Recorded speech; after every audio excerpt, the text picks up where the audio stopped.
Milestone birthdays are always memorable, those ages when your life seems to fundamentally change somehow.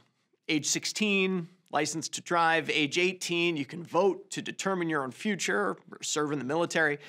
At 21, 3 years after adulthood, you are finally allowed to drink alcohol for some reason. And then nothing much happens, at least until you turn 65 and become eligible for Medicare. But imagine a future where turning 30 might be the biggest milestone birthday of all.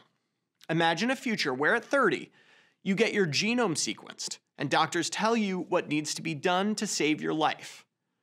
That future may not be far off, as a new study shows us that screening every single 30-year-old in the US for 3 particular genetic conditions may not only save lives, but be reasonably cost-effective.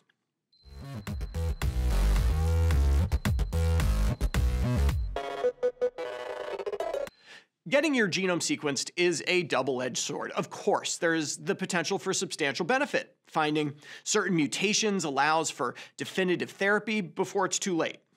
That said, there are genetic diseases without a cure and without a treatment. Knowing about that destiny may do more harm than good. There are 3 genetic conditions described by the CDC as Tier 1 conditions, genetic syndromes with a significant impact on life expectancy that also have definitive effective therapies. These include mutations like BRCA1 and 2 associated with high risk of breast and ovarian cancer, mutations associated with Lynch syndrome, which confers an elevated risk of colon cancer, and mutations associated with familial hypercholesterolemia, which confers elevated risk of cardiovascular events. In each of these cases, there's clear evidence that early intervention can save lives. Individuals at high risk of breast and ovarian cancer can get prophylactic mastectomy and salpingo-oophorectomy. Those with Lynch syndrome can get more frequent screening for colon cancer and polypectomy. And those with familial hypercholesterolemia can get aggressive lipid-lowering therapy. I think most of us would probably want to know if we had one of these conditions. Most of us would use that information to take concrete steps to decrease our risk.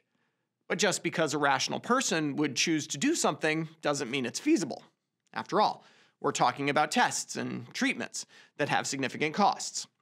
This week, appearing in the Annals of Internal Medicine, doctors Josh Peterson and David Veenstra present a detailed accounting of the cost and benefit of a hypothetical, nationwide, universal screening program for Tier 1 conditions. And in the end, it may actually be worth it.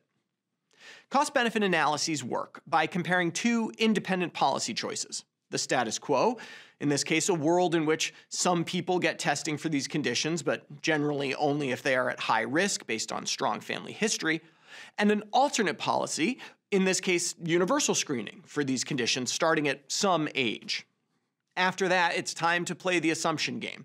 Using the best available data, the authors have to decide things like what % of the population will have each condition, what % of those individuals will actually act on the information definitively, and how effective those actions would be if taken.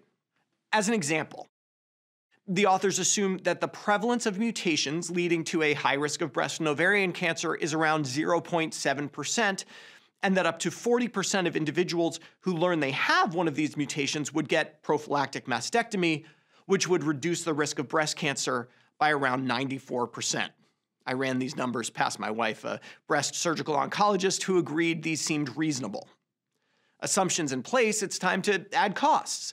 The cost of the screening test itself, of course, the authors use $250 as their average per person cost for genetic testing, but also the cost of treatment. Around $22,000 per person for a bilateral prophylactic mastectomy, or the cost of statin therapy for those with familial hypercholesterolemia, or all those colonoscopies for those with Lynch syndrome.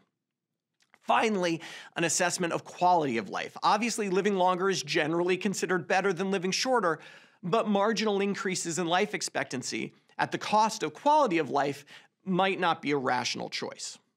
You then churn these assumptions through a computer and see what comes out.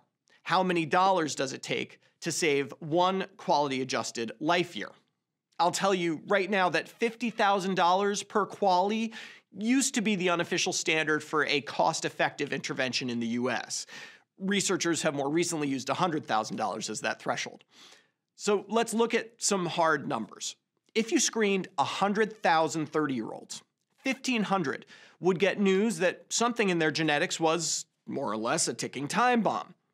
Some would choose to get definitive treatment, and the authors estimate that the strategy would prevent 85 cases of cancer. You'd prevent 9 heart attacks and 5 strokes by lowering cholesterol levels among those with familial hypercholesterolemia. Obviously, these aren't huge numbers, but of course, most people don't have these hereditary risk factors. For your average 30-year-old, their genetic screening test will be completely uneventful, but for those 1,500, it will be life-changing and potentially life-saving. But is it worth it?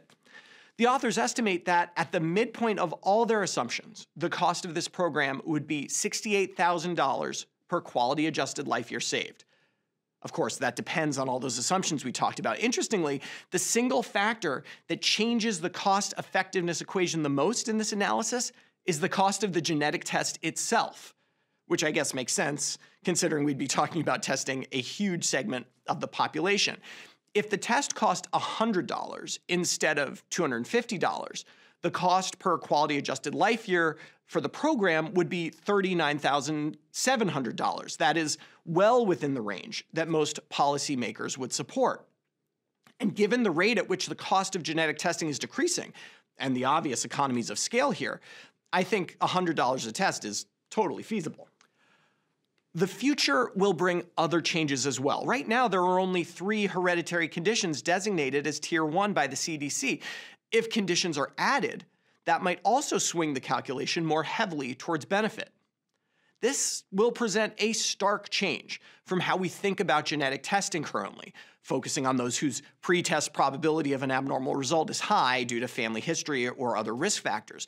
But for the 20-year-olds who are watching this, I wouldn't be surprised if your 30th birthday is a bit more significant than you've been anticipating.